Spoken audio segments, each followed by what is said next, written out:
Thank you so much for joining us. I am Mike Jeffries, the play-by-play voice here at Barrie Wrestling. It's a new show we're doing called Getting to Know, where we get to know a little bit more about the talent and the wrestlers that make Barrie Wrestling so great. Today we're getting to know Junior Benito. Junior Benito, thank you so much for joining me. Thank you for having me, man. It's an honor to be here. Well, first things first, where are you from and how long have you been wrestling? Where I'm from Ottawa, Ontario, Canada.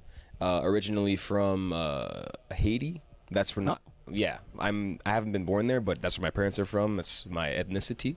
But yeah, that's where I'm from. And also, what was your second question? I apologize. How long have you been wrestling? I've been wrestling since 2018. So excluding the pandemic, I'd say around 2.5 years, close to 3. And you're now the big boy, no longer the young bull, correct? I'm currently trying to see if I can hold both, honestly. But big boy is getting a little more popularity, so I'm going with that float. So where do your nicknames come from? Let me ask you. I know a lot of wrestlers have different nicknames, but where did yours come from? Honestly, the Young Bull nickname came from an NBA player called Colin Sexton. He was a rookie at the time, and he was really popular, and his name was the Young Bull because of his intensity and his relentlessness and stuff. So when I was starting to wrestle before my first match, I told myself that would be a pretty cool name to have. So then I got that name, and then as I kept wrestling, I realized there was one match I had where I was getting heckled for being so young. And then I remember super kicking my opponents. He was down. I had to climb the top rope. And I was mumbling to myself, I'm a big boy. I'm a big boy. I'm a big boy.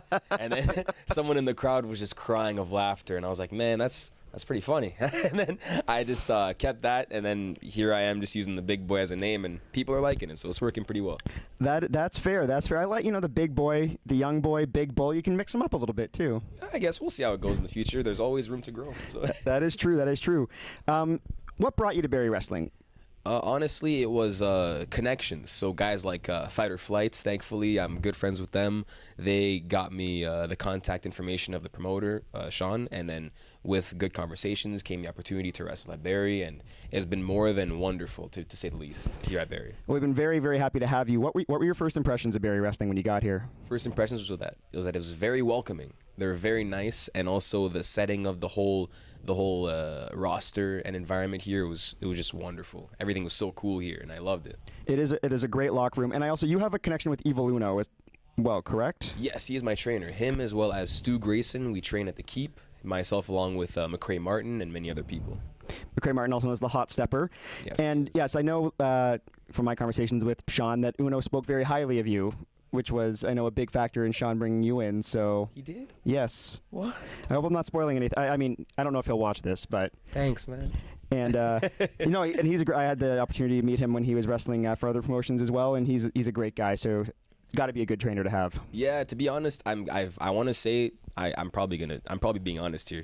I'm being spoiled being trained by him, not only him but Stu Grayson, because we're getting this incredible wealth of knowledge with Stu, and then on top of that with Uno, who have both been through so much in the business. So all that knowledge is coming right onto us. So we're getting to learn so much more at an early age. So it's getting us to know so much more early on in the wrestling business, which is helping us a bunch. Absolutely, yeah. No, they're great guys. So now pivoting into the ring, the first time we as Barrie Wrestling fans saw you was in the All-Ontario Cup when you pulled off the upset win over John Greed, who has a little bit of a size advantage on you. And a lot of your opponents have significant size advantages. Now tonight, this is being filmed after our I Will Give You Everything show. You unfortunately came up a little bit short against Myung Jae Lee in the Three Pistols Championship match. Yeah. A rare opponent for you that you have the size advantage on. How does your strategy and preparation change for a match like Myung Jae Lee as opposed to a bigger competitor like a John Greed or a Josh Alexander? Yeah, bigger opponents I'm more used to, most definitely. So it was a little bit of a switch, but my main goal is to win. So whatever I had to do in this case, I did a little more power moves. I used the big boy moniker a little more in this one, so I got to lift him more than twice, and that was a pretty big accomplishment on my part. So I was pretty happy. But yeah, styles had to change a bit, which I was happy to do. But overall, didn't come up with the win. That was the obvious goal. So we got to go back to the drawing board for this one. Well, that's when I actually interviewed Myung Jae Lee earlier today, and we talked about your match in C4, where you came out on top. That was a kind of a home game for you. This was a bit more of a home game for him. It's 1-1. You got to see the rubber match sometime. Yeah, well, we'll see where it takes us. We'll see where the rubber match will take place. Awesome. Now, you mentioned, some moves you got to bust out tonight that we don't always see from you. And you are I'll give you credit. You're a very innovative wrestler. You have a lot of moves in your arsenal. What is the move that took time the longest to master, or that you're most proud of? That's in your arsenal. I've been blessed with the opportunity to try out a move, and thankfully it worked a little bit well. Not with little training. Not I don't want to brag or anything, but I've been doing gymnastics as a child a bit, and also like amateur wrestling. So some of the moves that I worked on, I got to get a little quicker. So the 450 splash is definitely one of my cooler moves that I'm proud that I got.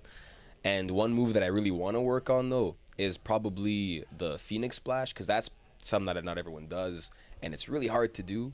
And one day I'll get it. One day I'll get it. And if ever I mess up that move in a match, please don't hate me, but I'm just trying my best. Kiss my chocolate cheeks if you don't like me. Come on, I'm sorry. I try my best here. I want to try my best. Kiss my chocolate. Okay, so that's a response. That's a good response. No. I want to love you. That's you are very, very popular. The crowd was very split tonight between you and Myung Jae Lee, two very beloved wrestlers for sure. And the Phoenix Splash, like that, I don't even want to imagine trying that. Yeah. So that's cool. You had a gymnastics background. I didn't know. So that explains some of the incredible things you can do in the ring. Yeah. I'm very thankful. I had a lot of siblings to tell me what to do before I became a wrestler, and one of those things was gymnastics, amateur wrestling, acting classes, because it all comes into the business, which is I'm very thankful that they did that for me. That's awesome. And now, if you were given one super strength move, so one power move that you could use anytime you wanted, what would you add to your arsenal?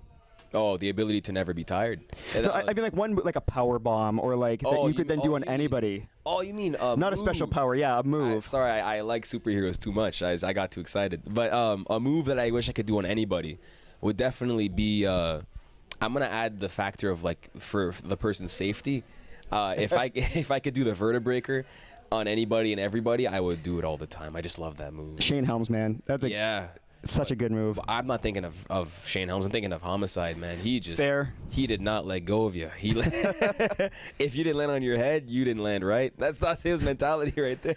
Well, maybe one day you'll get your chance at Satnam Singh again, and you'll hit him with a vertebreaker and if break the internet. If the good Lord gives me that power. That'd be awesome. So a couple more questions about you in the ring. You've had a lot of matches against some of the biggest names in wrestling. You got your Josh Alexander, Davey Richards, Alex Shelley. I feel like I'm missing some people. When you're preparing for a match like that, is there a lot of nerves, or is it like, I've got nothing to lose? I'll give you two different answers. So for the first match where I went against my biggest real threat was Josh Alexander. And coming into that match, I was incredibly nervous, stressed out, to a point where it led to one of my biggest injuries in my career, which was a really bad concussion. And since then, ever since I got a big match, I've been more at zen, because I know that if I get in over my head too much, it'll lead to me doing something silly and getting hurt. And if I get hurt, my mom's gonna kill me. So I can't get hurt anymore. So now I'm much more calm, thankfully, to my mother. And yeah, much more of just staying calm in the moment. Well, that's awesome, yeah. And you don't want to upset your mom. Dude, she runs the house, man. I cannot stress that enough. Mrs. Benito, well, hopefully you'll come out to one of our shows, and if he screws up, we'll let you beat him up. She hates wrestling. She just hates this stuff. Okay, then don't come to the show. Bit more of a lighter question. You ride in from Ottawa, often with Hot Stepper McCrae Martin. Who chooses the music, and does he dance while he drives? Oh, if he danced while he drives, we're dead. We're dead. I'm sorry. I don't want to kill the question, but he's definitely a singer though.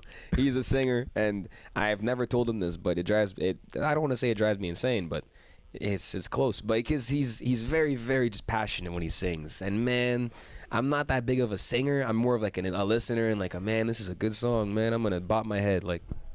But he just goes in with the song, and I'm just sitting in the passenger like, man, please stop.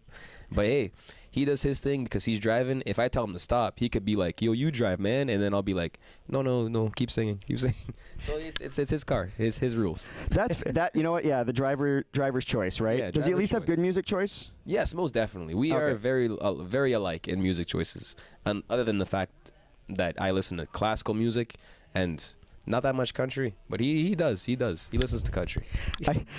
Can ruin the reputation of the Hot Stepper here, telling people he's a country music fan. Dude, country's not a bad thing at all. I have two country songs. They're both from Neil Diamond, and they're incredible. What are they called? I See the 1, 2 in Your Eyes, and Hello Darlin'.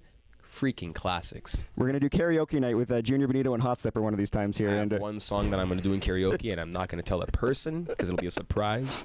Fair. We'll do that for the Barrie Wrestling Talent Show. All right. One more big question for you. You know, the last couple of years has been tough with the pandemic and everything, especially for wrestlers. You know, not a lot of chances to work. Yeah. 2022 is coming to a close. By the end of 2023, when you look back on it, what is one goal that you want to accomplish? By the end of 2023? Yeah, by the end of next year. Oh, man.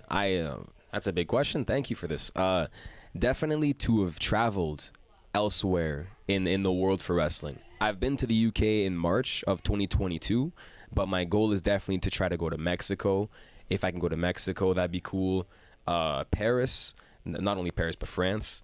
Italy, just anywhere really where I speak different languages too, because I love being culture shocked and just being out of my element, because then I'm forced to adapt, and I enjoy that. And that's awesome. And I will say, book this man. And if you have IWTV, look up Junior Benito on there. Look up his matches. They're all awesome. If you don't have IWTV, sign up. Use the code 400 North. Support Barrie Wrestling, and then look this man up. All right. Thank you so much, Junior, for joining us. Last question, where can people find you on social media? Social media is where they can find me. I'm joking. They can find me on Junior_Benito, all underscore letters. Is it under? Lowercase. Lowercase, sorry. I sound like an idiot now. But yeah, lowercase letters, Junior Benito, and then the O is a 0. That is all usually for all of my social medias. And if you want to contact me personally, just telling me I'm doing a good job, that'll be appreciated. I'd respond. Well, you are doing a great job, and so happy to see you here in Barrie. Love it when you guys come back. It means a lot. Thank you. Not a problem, man. Honestly, thanks so much for joining us. I'm Mike Jeffries. You can find me on social media at Mike Jeffries PA. Look up Barrie Wrestling on Twitter, Instagram, Facebook. If you're not watching this on Patreon, join the Patreon. If you are watching this on Patreon, follow us on social media. Look us up on IWTV. Thank you so much for joining us. This has been Getting to Know Junior Benito. I am Mike Jeffries. We'll see you next time.